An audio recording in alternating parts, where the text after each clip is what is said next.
What's up? Ketemu lagi sama Mimin di berita terkini MotoGP. Kalau bicara soal Yamaha, mungkin sudah bosan kita mendengar soal mesin V4-nya, di mana sudah sering kali dibicarakan, tapi tak juga keluar. Nah kini, sang manajer baru Paolo Pavesio mengatakan bahwa V4 akan menjadi motor di wildcard MotoGP, dan terkonfirmasi nih. So kapan dan siapa yang bakal mengendarainya? Kita bahas. Jangan sampai ketinggalan update tentang MotoGP dari TNT. Dengan cara ketik hashtag MotoGP di kolom pencarian agar kamu bisa mendapatkan pilihan berita menarik yang kamu cari. Sejak Januari 2025, kendali Yamaha Racing telah dipercayakan kepada bos baru Paolo Pavesio dari Italia yang menggantikan Lin Harvest. Paolo Pavesio sebagai layaknya seorang kepala tim yang bijaksana, dia akan terus memberikan informasi dan juga sebagai penasihat olahraga sepeda motor untuk Yamaha. Di pedok, pengembangan mesin V4 yang secara resmi dikonfirmasi oleh Yamaha sejak September berbisik seperti angin perubahan. Namun, apakah wujudnya akan terlihat di lintasan? Yamaha secara aktif melanjutkan pengembangan mesin V4 baru yang ditunjukkan untuk melengkapi MotoGP. Jika proyek ini berjalan sesuai rencana, Paolo Pavesio, direktur baru itu, telah menurunkan ekspektasi akan pengenalannya dalam waktu yang lebih cepat.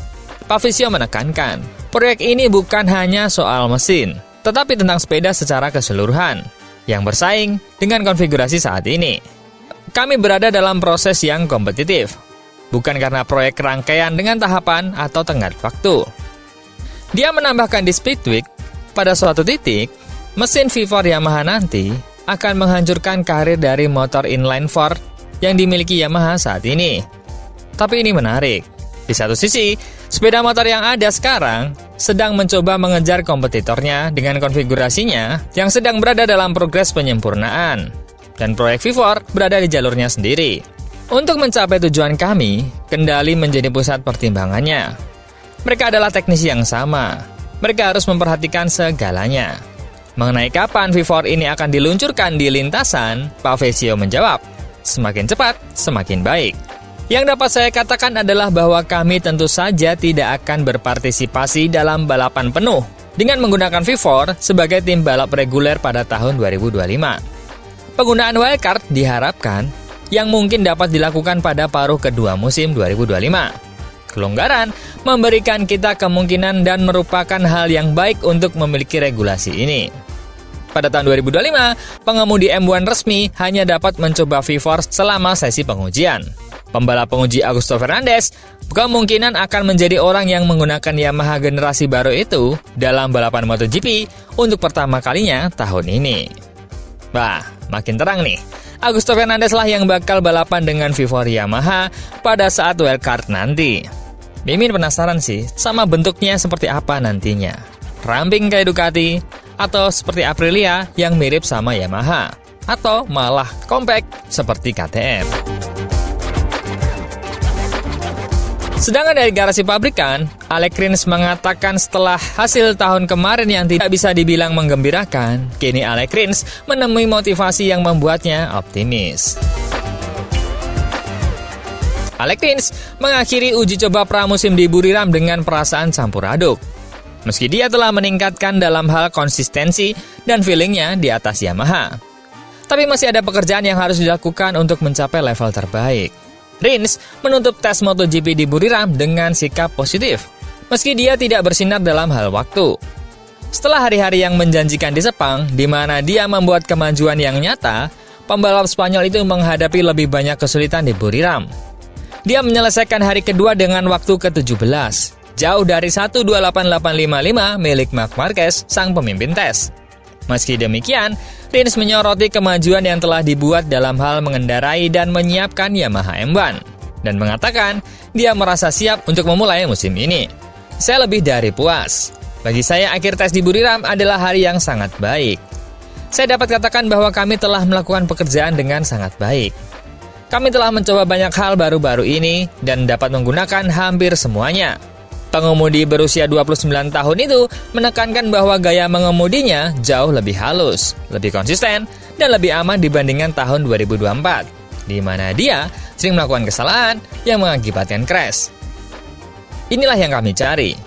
Itu akan meningkatkan kecepatan kami secara signifikan dalam balapan. Rins menjelaskan bahwa meskipun dia belum berhasil mencapai waktu di bawah 1.30 dalam upayanya dengan ban baru, dia melihat peningkatan pada perilaku keseluruhan pada motornya. Kami tidak beruntung dalam usaha kami untuk mencatatkan putaran yang cepat. Namun, seperti yang saya katakan, saya melihat kemajuan dalam perilaku secara keseluruhan. Saya merasa sangat baik tentang hal ini.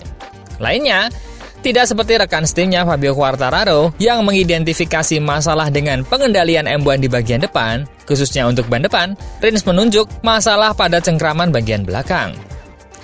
Saya tidak melihat adanya masalah di bagian depan, tapi saya memiliki masalah cengkraman di bagian belakang. Meski tampil sederhana di Buriram, Yamaha tampak telah membuat kemajuan signifikan di pramusim, walaupun hasilnya masih beragam. Sementara Quartararo dan Miller berhasil menempati posisi 10 besar.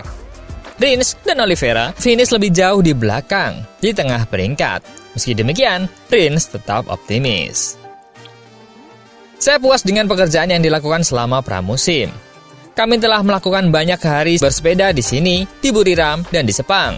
Dan kami menyimpulkan tes ini dengan kesimpulan yang baik. Saya merasa cukup percaya diri. Dia juga mencatat bahwa masih ada beberapa perbaikan yang harus dilakukan, terutama dalam memperoleh sepersekian detik yang berharga itu.